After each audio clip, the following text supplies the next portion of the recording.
ప్రస్తుతం మనతో BRS senior నాయకులు ఆర్ఎస్ ప్రవీణ్ కుమార్ సార్ ఉన్నారు. సార్తో మాట్లాడదాం. సార్, మన తెలంగాణలో అందాల పోటీలకి రేవంత్ రెడ్డి గారు ప్రారంభించారు. దీన్ని ఏ విధంగా చూడొచ్చు?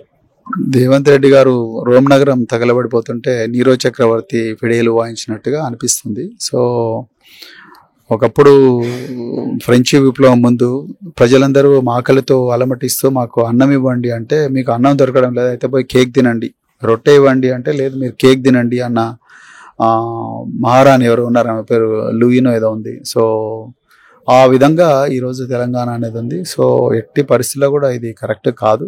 ఒకటిసారి మళ్ళీ గవర్నమెంట్ పునరాలోచించుకోవాలి. రైతులు దుఃఖంలో ఉన్నారు, మహిళలు దుఃఖంలో ఉన్నారు, విద్యార్థులు దుఃఖంలో ఉన్నారు, దళితులు దుఃఖంలో ఉన్నారు, గిరిజనులు దుఃఖంలో ఉన్నారు, బీసీలు కామారెడ్డి డిక్లరేషన్ ఏందని అడుగుతున్నారు, దళితులు చేవెల డిక్లరేషన్ ఏమైంది అడుగుతారు, విద్యార్థులు సర్వనగర్ డిక్లరేషన్ ఏమైంది అంటున్నారు, రైతులందరూ కూడా వరంగల్ డిక్లరేషన్ ఏమైంది అడుగుతున్నారు. వీటి మీద గిరిజనులందరూ కూడా ఇంద్రవెల్లి గర్జనలో డిక్లరేషన్ ఏమైందని అడుగుతా ఉన్నారు. వీటి మీద ఆన్సర్లు చెప్పాల్సిన ప్రభుత్వం. అదేవిధంగా మావోయిస్టు కుటుంబాలు వీళ్ళందరూ కూడా ఆపరేషన్ కగారు మీద మీ స్టాండ్ ఏందని అడుగుతా ఉన్నారు. మరి దీని మీద ఎక్కడ కూడా పోలీసులు ఏమో ఏక్ పోలీస్ నినాదం ఏమైందని అడుగుతా ఉన్నారు. ఇవన్నిటి మీద ఆన్సర్ చెప్పాల్సి వస్తుందని రేవంత్ రెడ్డి గారు మరి అలా అందాల పోటీలు పెట్టి ప్రజలందరి దృష్టి మరల్చడానికి ప్రయత్నం చేస్తా ఉన్నారని నేను అనుకుంటాను. సార్, ఒక పక్క పాకిస్తాన్ మనతో యుద్ధం చేయడానికి సిద్ధంగా ఉన్న సిచ్యువేషన్స్ లో ఎంతో మంది జవాన్లు మన కోసం, మన దేశం కోసం ప్రాణాలు అర్పిస్తున్నారు. మరి ఇలాంటి సిచ్యువేషన్స్ లో ఈ అందాల పోటీలు అవసరం అని చాలా మంది అంటున్నారు. అవసరం లేదండి, అదే చెప్తున్నా కదా, అవసరం లేదు. అందాల పోటీల వల్ల తెలంగాణకు వచ్చేది ఏమున్నది? ఒక 4 రోజులు తెలంగాణ ఈ తెలంగాణ అంటారు. ఇప్పుడంతా దేశం అంతా కూడా ఒక మూడ్లో ఉంది. ఇప్పుడు తెలంగాణనేమో అందాల పోటీలను పెట్టుకుంటా ఉన్నారు. సో ఇది కరెక్ట్ కాదు.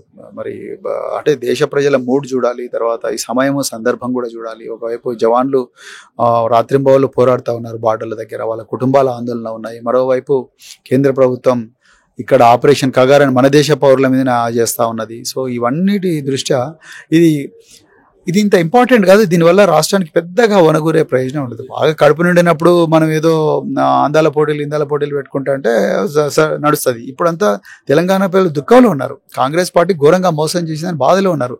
పుట్టెడు దుఃఖంలో ఆ ఊబిలో కూరుకొని పోయినారు. వాళ్ళందరినీ బయటకు తీసుకురావాలి. కానీ ఇప్పుడు అందాల పోటీలు పెడితే ఏమొస్తుందండి?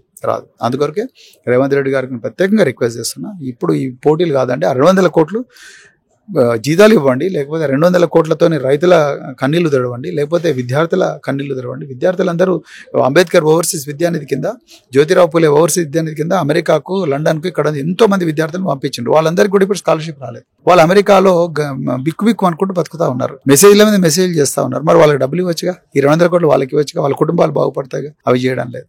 అందాల పోటీలు పెట్టింది. దానివల్ల ఏంటి, ఎవరికి లాభం? సార్, నన్ను కోసిన, నా దగ్గర బడ్జెట్ లేదు, నా దగ్గర డబ్బులు లేవు, తెలంగాణ దివానా తీసే పరిస్థితి ఏర్పడింది, ఢిల్లీకి అప్పుకుపోతే కూడా మమ్మల్ని చెప్పులు దొంగలా చూస్తున్నారని రేవంత్ రెడ్డి గారు అంటున్నారు. దాని మీద మీ అభిప్రాయం ఏంటి? ఆయనే చెప్పాలి. ఆయన చెప్పిండు అంటే ఆయన నమ్ముతలేరు. ఆయన మొదటి నుంచి నమ్మడం లేదు.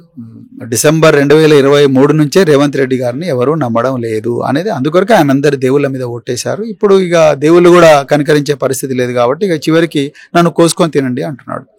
సో అందుకొరకు ఇంకా ముఖ్యమంత్రి నన్ను కోసుకొని తినండి, నా దగ్గర డబ్బులు లేవంటే మరి డబ్బులు కొట్టియలేని ముఖ్యమంత్రి, ప్రజల అవసరాలు తీర్చలేని ముఖ్యమంత్రి, రైతుల అవసరాలు తీర్చలేని ముఖ్యమంత్రి, ప్రజలకు సంజాయిషీ చెప్పుకోలేని ముఖ్యమంత్రి నన్ను కోసుకొని తినండి అని చెప్పి ఉద్యోగస్తుల మీద అభాండాలు వేసి అందరం కలిసి రాష్ట్రాన్ని కాపాడుకుందాం రండి అంటే మరి నేను అందుకోసం కాదు కదా నేను గద్దెనెక్కిచ్చింది. నువ్వు ఇవన్నీ చేస్తావనే కదా, రైతులకు రుణమాఫీ చేస్తావని, రైతు బంధు ఇస్తావని, లేకపోతే కౌలు రైతులకు డబ్బులు ఇస్తావని, రైతు కూలీలకు ఆత్మీయ భరోసా ఇస్తావని, విద్యార్థి భరోసా కింద విద్యార్థులందరికీ ₹1,00,000 ఇస్తావని, ₹1,00,00,000 ఇస్తావని, మహిళలకు తులం బంగారం ఇస్తావని, రైట్? సో ఈ విధంగా చేసినావనే కదా నేను ఇచ్చింది. మరి కానీ నువ్వేం చేస్తున్నావు? నన్ను కోసుకొని తిన నాకు డబ్బులు ఇవ్వంటున్నావు. ఆ డబ్బులు గద్దె దిగాలి. ప్రజలకు తిండి పెట్టే వాళ్ళు వస్తారు, ప్రజలను మంచిగా చూసుకునే కేసీఆర్ మళ్ళీ వస్తాడు. అంతే తప్ప నన్ను కోసుకొని తినడానికి ముఖ్యమంత్రి అంటే పూర్తిగా అసమర్థత, అదేవిధంగా నాకు చేతన అవడం లేదని ఓపెన్గా పబ్లిక్గా చెప్పిన ముఖ్యమంత్రి. ఇంకా అంతకుమించి ఏం చేస్తాడు ఆయన? అందుకొరకు అది ప్రభుత్వం చేసిన అప్పుల వల్ల మేము బడ్జెట్ వడ్డీలు కట్టడం సరిపోతుంది, అందుకనే ఈ రైతులకు కానీ ఇవన్నీ చేయలేకపోతున్నాం అంటున్నారు. చాలా మంచి ప్రశ్న, చాలా మంచి ప్రశ్న. గత ప్రభుత్వం అప్పులు చేసింది, కానీ ప్రభుత్వం అప్పులు చేసి అద్భుతాలు సృష్టించింది. గత ప్రభుత్వం అప్పులు చేసి కాళేశ్వర ప్రాజెక్టు కట్టింది. గత ప్రభుత్వం అప్పులు చేసి మిషన్ భగీరథ, గత ప్రభుత్వం అప్పులు చేసి ఎన్నో మౌలిక వసతులు విద్యార్థులకు ఇచ్చింది. గత ప్రభుత్వం అప్పులు చేసి గురుకుల పాఠశాల పెట్టింది, రైట్? గత ప్రభుత్వం అప్పులు చేసి 450 రైతు గోడౌన్లు కట్టింది. హడ్కో రుణాల ద్వారా ఏమంటారు నబార్డు రుణాలను తీసుకొని కట్టింది. సో అదేవిధంగా గత ప్రభుత్వం అప్పులు చేసి గ్రామీణ ప్రాంతాల్లో రోడ్ నెట్వర్క్ ఇంప్రూవ్ చేసింది, ఎన్నో బ్రిడ్జిలు కట్టింది. గత ప్రభుత్వం అప్పులు చేసి ఎంతో మంది విద్యార్థుల జీవితాలు కాపాడింది, విదేశాలకు పంపించింది, వాళ్ళ కుటుంబాలు గౌరవంగా బతికే విధంగా చేసింది. గత ప్రభుత్వం అప్పులు చేసి వేల డబుల్ బెడ్రూమ్ ఇల్లు కట్టింది. సో ఈ ప్రభుత్వం ఏం చేసింది, వీళ్ళు కూడా అప్పులు చేసిండ్రు, 1.5 2 లక్షల కోట్ల అప్పు చేసిండ్రు. మరి వీళ్ళేం కట్టిండ్రండి? ఒక ఇటుకన పడ్డదా? ఒక పునాదన్న దొవ్విండ్రా? ఒక బిల్డింగ్ అన్న పెట్టిండ్రా? జీరో. ఇప్పుడు కవిత గారు చూసుకుంటే ఎలిగేషన్ ఇవ్వడం జరుగుతుంది, 400 ఎకరాలు తాకట్టు పెట్టిండ్రు, ఆల్రెడీ పెట్టిండ్రు. 10,000 కోట్లు అప్పు తెచ్చి క్లియర్ గా గవర్నమెంట్ కోసం చెప్తున్నారు కదా. ఐసిఐసిఐ బ్యాంక్ ద్వారానే పోయిండ్రు అనేది చాలా క్లియర్ గా కేటీఆర్ గారు మన ప్రెస్ మీట్ పెట్టి చెప్పింది కదా. కవిత గారు చెప్పేది it's an endorsement of KTR. శ్వేత పత్రం కూడా అడుగుతున్నట్టుగా మరి చేయొచ్చు మరి రేవంత్ రెడ్డి గారు అది చేయాలి కదా, చేయాలి. మరి నిబద్ధత ఉన్న ముఖ్యమంత్రి అయితే తప్పనిసరిగా చేయాలి. సార్, తెలంగాణలో భూభారత్ తీసుకొచ్చాము, దానివల్ల అందరికీ కూడా మేలు జరుగుతుందని అంటున్నారు. దానికి మీద మీ అభిప్రాయం? Bhubharati is a carbon copy of ధరణి.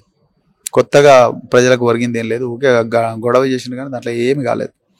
భూభారతి వల్ల ఏమి వనగూరలేదు ప్రయోజనాలు ప్రజలకు. అదే జస్ట్ ధరణినే భూభారతి, భూభారతి ధరణి, అంతే.